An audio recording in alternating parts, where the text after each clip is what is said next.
Hey everyone, it's Mary Ann from the New York City Organization of Public Service Retirees, and I want to do a video, actually a few, in response to Michael Mulgrew from the United Federation of Teachers Retiree Chapter. So let's do this. This was a meeting yesterday. The date was November 29th, and I want to play a video audio of yesterday's meeting, a short snippet, and then give you the answers, the correct ones this time. So hold on. So just to skip a couple of questions before to go to something you talked about previously. A caller named Pavenda asks, why can't we have choice with regard to our health plans? So could you describe again what the problem is with that? Because when the judge ruled, listen, this was never brought to court, but it should have been a dual process in an argument. It should have been administrative code means this, and the practice for 60 years means this. Okay, let's just stop right there. The administrative code is the administrative code. It is a law, and the law was supposed to be followed by everybody. And the law says the city will pay the full cost of health coverage up to whatever the HIP HMO rate is for every employee, retiree, and their dependent. That is the code. That has been the law since 1967. The city has offered 3 plans when the healthcare program started. They went on and offered more plans. There was a height of 12 or 14 plans. There was always choice. So there was that ability.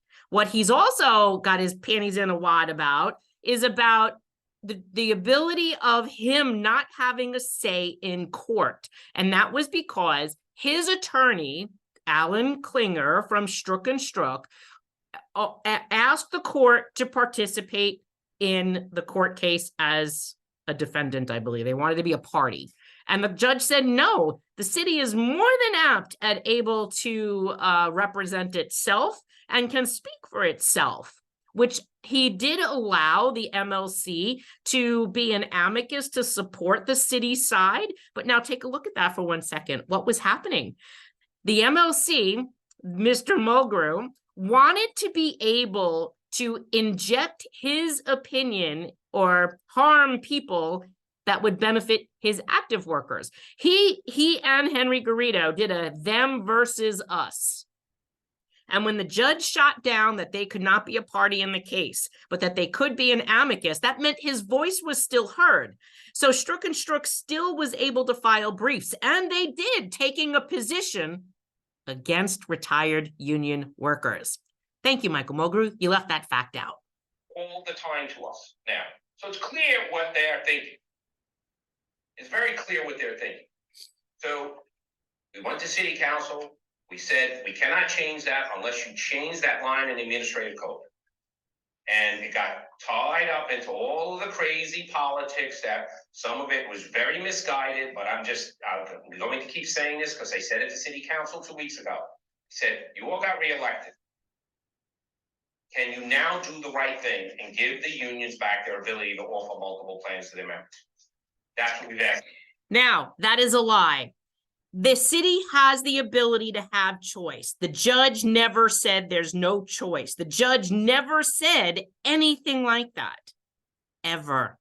The judge reinforced 12-126 that HIP HMO is the benchmark, and that is the benchmark for all workers, retirees, and their dependents.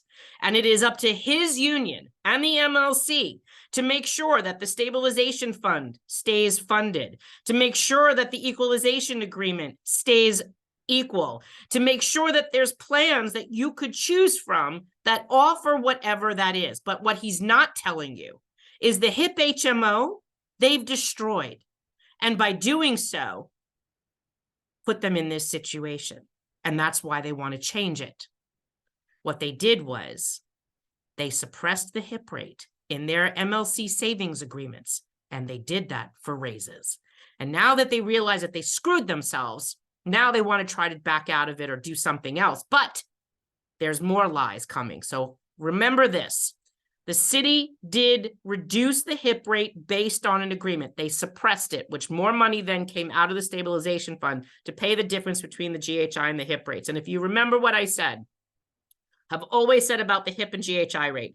The HIP rate is the benchmark. In the years when you have GHI is higher, money has to come out to equalize it. In the years where the GHI rate is lower and the HIP rate's higher, money then goes into the fund, okay? So what did Michael Mulgrew and the MLC try to do to Medicare eligible retirees? When they did Intro 874, it wasn't to create choice. You've had choice for 60 years. And the judge didn't take that away, Michael.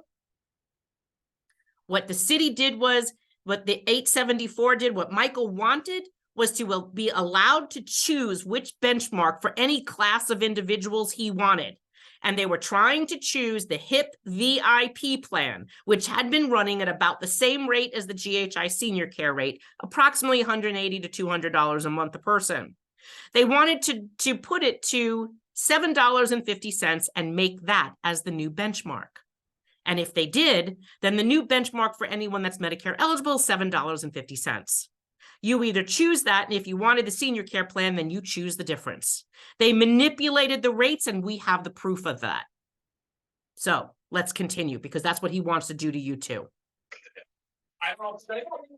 And then I heard all these things. What you're really trying to do is, no, it's not. We're not going to do anything that hurts us. That's exactly what you did, because you put us in that position. Allowed to happen with that administrative code is to give us back the authority that we had under collective bargaining from before. That's what we want back. No one took away your collective bargaining, Michael. If we ever get a mayor who hates us, they're going to use that one line in that ruling to bend us over. And they're going to do a really bad thing. And then we're going to have to re-argue a case bringing in the facts of 60 years of practice, which conveniently the city's law department did not argue. So. And very sadly, that's what he thinks happened. For 60 years, you had a choice of plans. Senior care was always offered. You always had a choice of MA plans or a choice of senior care. That was up to you. You could choose traditional Medicare or Medicare Advantage. The choice was yours. And that was 2 free choices. That was the purpose, to have more than one free choice. Michael Mulgrew wants to choose the plan for you. They suppressed the HIP VIP rate from $188 down to $7.50, and they wanted that to be the benchmark. If they can choose the plan as the benchmark, they choose it, you get screwed. Because if they choose the $7.50 benchmark, that's a lie. And even the actuary and the comptroller said it's a lie. Guess what? You're paying premium. And Michael Mulgrew can talk all he wants through his teeth. Everything he just said in there is not correct. But he got his applause. Look at what I'm doing. I'm the great hero. I'm trying to help you. Bad things are happening. It's not my fault. I'm trying to save you. No, man, you put us in this situation in 2014 by negotiating away our healthcare for your raises. And now everybody sees you. Sorry, guys. Hate to tell you, you were lied again by your own union president. Wait, more is coming.